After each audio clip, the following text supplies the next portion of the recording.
오늘은 부활절입니다. 예수님의 부활을 찬양하고 감사합니다. 또 부활절에 이렇게 새로운 멤버가 새롭게 특송을 해줘서 참 감사합니다. 계속해서 다른 팀도 이어서 릴레이로 있기를 기대합니다. 오늘 우리 나를 여호와인 줄 알리라는 말씀의 제목으로 은혜 받기를 원합니다. 7장 5절 6절 말씀 우리 같이 한번 읽겠습니다. 시작. 내가 내 손을 애굽에 펴서 이스라엘 자손을 그 땅에서 인도하여 낼 때야 애굽 사람이 나를 여호와인 줄 알리라 하시매 은혜로우신 아버지 하나님, 부활의 크신 은총과 영광을 저희에게 함께 하신 줄 믿고 감사합니다. 우리의 하나님 여호와께서 우리를 죄와 죽음에서 건져내고 새로운 생명과 하나님 나라의 소망을 주시니 감사합니다. 이 부활 주일에 나를 여호와인 줄 알리라라고 말씀하신 그분의 음성을 듣고 그분을 알고 믿고 그분께 기도하는 귀한 시간이 될 수 있도록 인도하여 주옵소서. 성령 하나님께서 예배하는 모든 당신의 아들, 딸 위에 함께하여 주옵소서. 감사하고 예수님의 이름으로 기도합니다. 아멘. 요즘 우리 주위에 AI, Artificial Intelligence 하는 인공지능이 삶 속에 많이 들어와 있지 않습니까? 그것이 우리의 삶에 들어와서 우리의 삶이 무척 편리해진 것은 참 좋은 일입니다. 하지만 인간의 한계를 넘어서는 새로운 존재 등장이라는 점에서는 좀 불편하지요. 특히 그것이 과거의 자료를 기초로 미래를 예측하려는 시도가 있는데 상당히 고의적이어서 몹시 불편한 점도 있습니다. 미래 예측은 하나님의 자리를 대신하려는 고의성이 있기 때문이죠. 인공지능, 이것이 과연 미래에 하나님의 자리에 오를 수 있을까요? 성경은 우리에게 변함없이 무엇을 가르칩니까? 모세는 바로와 정면으로 싸우다가 반발이 강해서 한 발 물러섰습니다. 하나님은 그런 모세에게 믿음을 심죠. 내가 너를 바로에게 신같이 되게 하였다. 여호와는 모세를 바로에게 하나님처럼 만드셨습니다. 여호와는 아론을 모세의 선지자로 세우신 것이죠. 여호와께서는 모세에게 말씀하시고 모세는 아론에게 말하고 아론이 바로에게 말합니다. 그 메시지는 이스라엘 자손을 애굽 땅에서 보내라라는 것이죠. 하지만 여호와께서 바로의 마음을 완악하게 하고 여호와께서 표징을 애굽에게서 많이 행할 겁니다. 그 후에야 그 땅에서 그 백성을 인도할 겁니다. 모세와 바로의 싸움은 사람과의 싸움이 아니죠. 신의 싸움, 즉 성전, 홀리 워라고 부르는 이유가 여기 있습니다. 여호와께서 이렇게 이스라엘을 인도하는 목적은 무엇입니까? 7장 5절을 보십시오.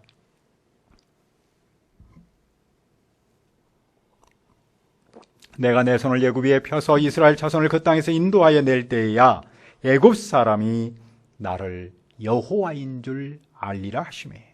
여호와께서 이렇게 큰 권능을 통해서 이스라엘 백성을 애굽에서 인도하여 내려고 하신 목적은 애굽과 바로가 당신이 여호와인 줄 알도록 하는 데 있습니다.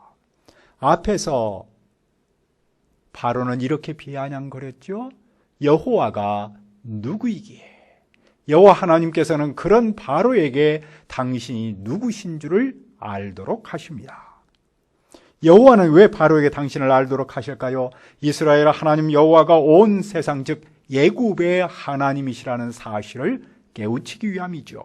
애굽 사람의 종교적 시각으로 볼 때 우주는 조화로운 전체로서 존재했습니다.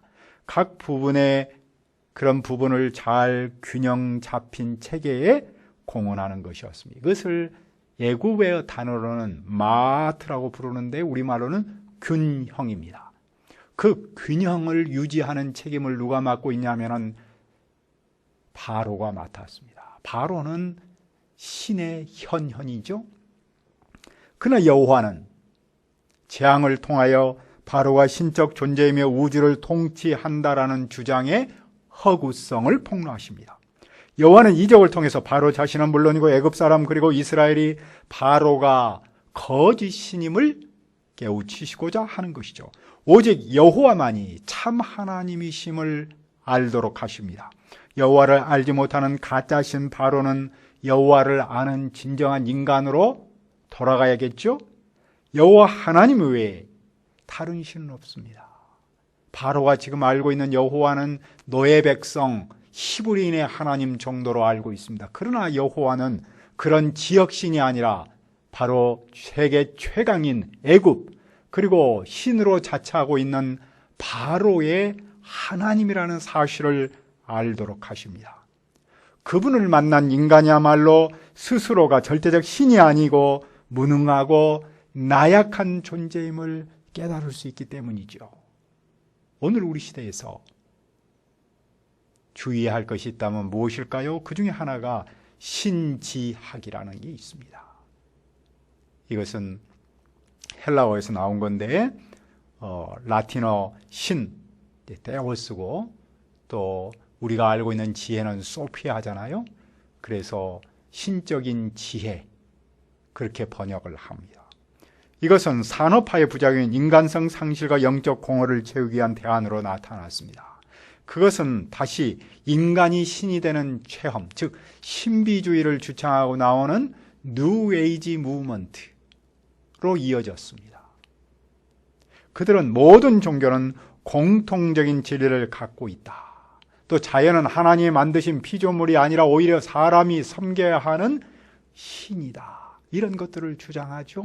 그런데 이것은 이런 신비주의, 이런 사람이 신이 될 수 있다는 것은 반성경적인 이론이죠.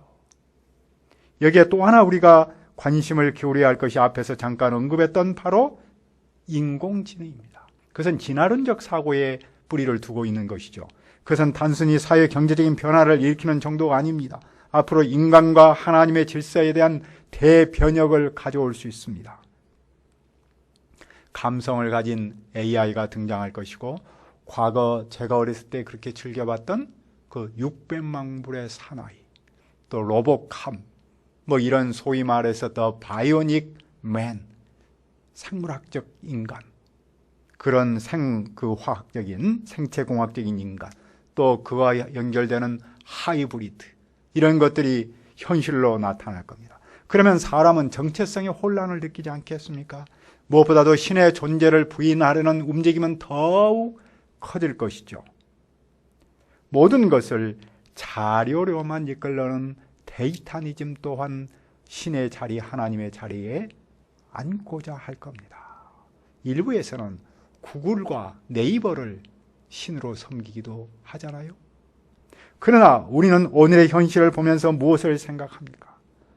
우리는 코로나19 대유행에서 백신을 개발해서 맞고 있습니다. 백신이 맞으면 모든 것이 다 해결될 줄로 기대했는데 변종이 생기고 환자는 더 늘고 있습니다. 삶과 죽음의 갈림길에 있는 사람이 참 많습니다. 이런 현실 앞에서 인간의 무기력을 느끼지 않을 수 없습니다.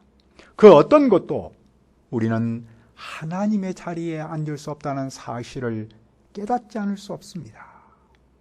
현실의 자료를 기초로 분석할 수는 있어도 구체적인 대안을 제시하기는 만만하지 않습니다. 아니, 대안을 제시했다 할지라도 그 대안을 풀어낼 수 있는 능력이 없습니다. 이것이 인간의 태생적 한계가 아니겠습니까? 오늘 우리의 현실 문제를 해결할 분은 오직 한 분, 성경에서 우리에게 줄기차게 가르치고 오늘 우리가 섬기고 예배하는 그분, 오직 여호와 하나님 한 분뿐입니다. 따라서 교회는 물론이고 온 세상이 하나님 여호와만이 인류의 유일한 희망이라는 사실을 놓치지 않아야 합니다. 그러므로 우리는 오직 여호와 하나님만을 알고 믿고 그분께만 간절함으로 도움을 청해야 합니다. 기독교 신앙의 핵심은 그리스도의 부활입니다. 어느 종교도 부활을 중심으로 삼는 종교는 없습니다. 만약 그리스도의 부활이 없다면 우리의 믿음도 헛되고 우리는 모든 사람 가운데서 가장 불쌍한 사람이라고 성경은 말했습니다. 그리스도의 부활은 죽음을 이기고 승리하셨음을 보여주는 역사적 사건입니다. 인간의 죽음은 죄와 벌입니다. 그 죄를 그 어떤 것으로도 해결할 수 없습니다. 오직 생명으로만 해결할 수 있습니다. 그런데 예수님께서 십자가에서 우리 대신 죽으시고 살아나셨습니다. 그리고 누구든지 그분을 믿으면 죄를 용서받고 죽음에서 살아납니다. 우리는 그 일을 우리 하나님 여호와께서 하신 줄을 믿습니다. 따라서 우리는 그분을 예배하고 그분의 말씀대로 사는 것이죠. 그리고 그분은 오늘도 우리의 기도를 들으시고 우리의 아픔을 아시고 우리 안에서 일하시는 분입니다. 온 세상이 우리를 통해서 오늘 우리의 교회를 쓰셔서 그분이 여호와인 줄 알도록 하는 것이 바로 오늘 우리 교회의 존재 목적이기도 합니다.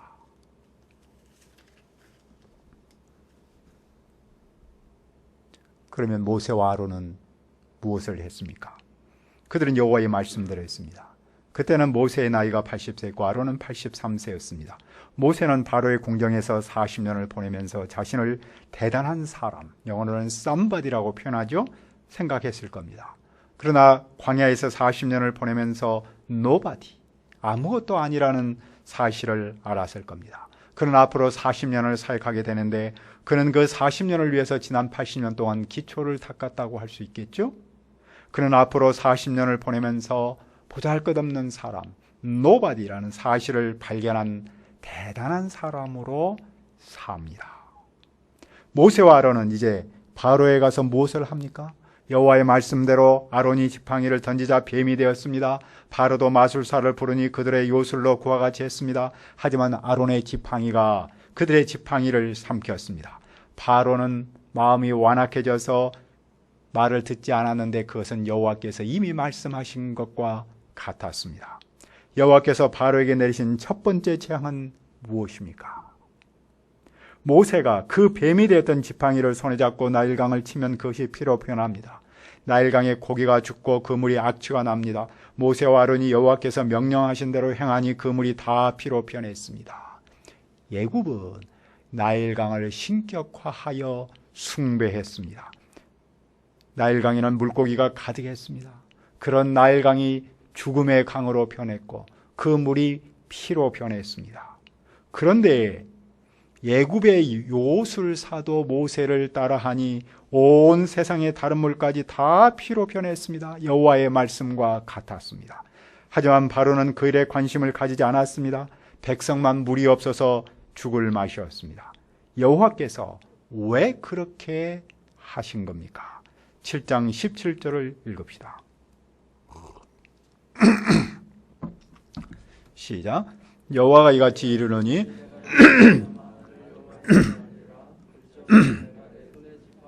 날강을 치면 그것이 피로 변하고 재앙은 그 자체가 목적이 아닙니다. 그것을 일으키는 분이 여호와의 힘을 깨닫는 데 있죠.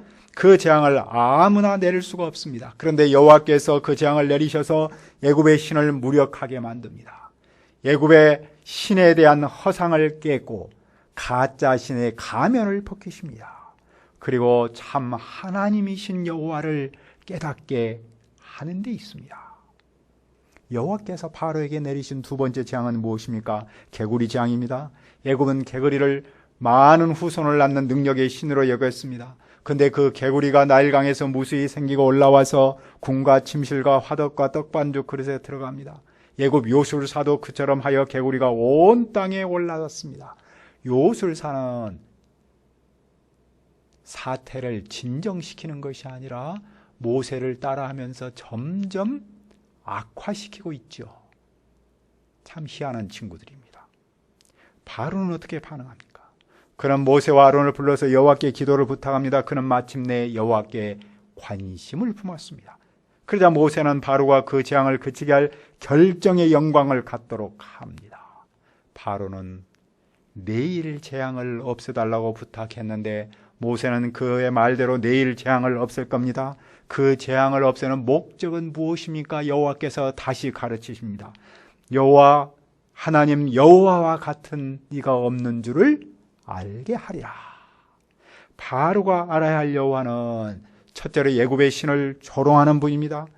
여호와는 애굽이 섬기는 그 개구리를 온 땅에 가득하게 하여 냄새 나도록 했습니다. 신성한 신이 혐오의 대상이 되었습니다. 여호와께서 애굽의 신을 그들 앞에서 혐오스러운 존재, 비참한 존재로 만드셨습니다. 둘째로 여호와는 바로를 훈련하는 분입니다. 여호와는 그가 당신을 알 때까지 훈련하십니다. 바로가 변해야 애굽이 변하기 때문입니다. 여호와는 그를 훈련하기 위해서 역사적 사건과 자연 현상을 쓰십니다. 역사와 자연은 하나님께서 일하실 수 있는 터전인 것이죠. 여호와는 이스라엘의 하나님이면서 동시에 애굽의 하나님이십니다. 모세가 여호와께 기도하자 개구리가 집과 마당과 밭에서 나와서 죽었습니다. 사람들이 모아서 그 시체들을 쌓아놓으니 악취가 풍겼죠. 그러나 바로는 숨을 쉬게 되자 마음이 완강하여 말을 듣지 않았습니다. 그것은 곧 여호와의 말씀대로 된 일이죠. 자, 세 번째 이적은 무엇입니까? 아론이 지팡이를 들어 땅의 티끌을 치자 애굽 온 땅의 티끌이 이로 변했습니다. 사람과 가축을에 올라갔겠죠. 요술사들도 그와 같이 하여 이를 생기게 하도록 하였으나 못했습니다. 지금부터는 요술사가 따라하지 못합니다. 그들은 무엇이라고 고백합니까? 이것은 하나님의 권능이다. 그들은 애굽 신보다 강한 어떤 신이 재앙을 일으키고 있음을 인정한 겁니다. 그들은 아직 여호와의 존재를 깨닫지는 못합니다. 하지만 그들은 자신의 무능함을 깨닫는 순간 하나님의 능력을 깨닫습니다. 사람이 자신이 무너질 때 하나님을 세울 수 있습니다. 그 하나님을 인격적으로 만나는 데는 좀 더 시간이 필요하죠. 바로는 마음이 완악하여 그들의 말을 듣지 않습니다. 그 또한 여호와의 말씀과 같았습니다. 네 번째 재앙은 무엇입니까? 바로가 이스라엘을 보내지 않으면 여호와께서 바로와 그 신하와 그 백성 집에 파리떼를 보내게 해서 가득하게 할 겁니다. 그들은 애굽 사람들은 파리를 볼 때 신이 벌을 내린다라고 여겼습니다. 그런데 지금까지 재앙과는 어떤 차이가 있는 겁니까? 8장 22절을 읽읍시다. 시작. 그날에 나는 내 백성이 거주하는 고센 땅을 구별하여 그곳에는 파리가 없게 하리니 이로 말미암아 이 땅에서 내가 여호와인 줄을 네가 알게 될 것이라. 여호와께서 이스라엘과 애굽을 구별하십니다. 고센 땅에는 파리장을 내리지 않습니다. 한쪽에는 파리가 있고 한쪽에는 파리가 없습니다. 무수한 파리가 바로의 궁과 그의 신하의 집과 애굽 온 땅에 이르니 그 땅이 황폐하였습니다. 이렇게 하신 목적이 무엇입니까? 그것은 바로가 여호와인 줄 알도록 하는 데 있습니다. 여호와는 온 세상을 다스리는 하나님, 당대 세계 최강이라고 자랑하고 있는 애굽을 다스리는 하나님이라는 사실을 알도록 하신 겁니다. 무엇보다도 애굽의 그 어떤 신보다도 가장 강한 신이라는 사실을 알도록 하신 데 있죠. 바로의 반응은 무엇입니까? 그는 모세와 아론을 불러서 이 땅에서 하나님께 제사하도록 합니다. 하지만 모세는 타협안을 거절합니다. 애굽 사람은 이스라엘이 하나님 여호와께 제사 지내는 것을 싫어했기 때문입니다. 애굽 사람은 소나 양을 신성하게 여겼는데 이스라엘 사람은 그것을 잡아서 제사를 지내니 싫어합니다. 그래서 결국 애굽 땅에서 고센 땅에서 제사할 수 없습니다. 그래서 모세는 끝까지 광야로 나가겠다고 주장합니다. 바로는 이스라엘을 보내고 싶지 않았습니다. 하지만 현실을 생각하면 안 보낼 수도 없습니다. 모세는 바로의 말을 듣고 여호와께 기도하자 파리떼가 사라졌습니다. 그러나 바로의 마음이 완강하여 이스라엘을 보내지 않습니다. 그래서 여호와께서는 또 다른 재앙을 준비하십니다. 여호와께서 왜 재앙을 내리시는 겁니까? 당대 최강 애굽, 살아있는 신으로 자처하는 바로가 여호와인 줄 알도록 하심에 있는 것이죠. 오늘 우리는 무엇을 배웁니까? 코로나19를 통해서 신비주의도 인공지능도 하나님일 수 없다는 사실입니다. 사람이 만든 그 어떤 것도 오늘 우리의 문제, 인류의 문제를 해결할 수 없다는 사실을 우리는 뼈저리게 배우고 있습니다. 나는 물론이고 우리의 교회와 세상을 이끄시는 분은 오직 한 분, 여호와 하나님이십니다. 우리가 그분을 알고 믿고 그분께 도움을 청하며 증언할 수 있기를 기도합니다. 은혜로우신 아버지 하나님, 이 부활에 우리의 하나님 여호와이심을 다시 한번 알고 믿고 증언하도록 하셔서 감사합니다. 오늘 우리의 인류의 문제, 모든 문제를 오직 우리의 하나님 여호와만이 해결하실 수 있는 분임을 믿습니다. 우리가 그분만을 믿고 그분만을 의지하고 그분만께 도움을 청해서 우리의 미래가 하나님께서 뜻두시는 뜻대로 이루어지기를 간절히 기대하며 소망합니다. 예수님의 이름으로 기도합니다. 아멘.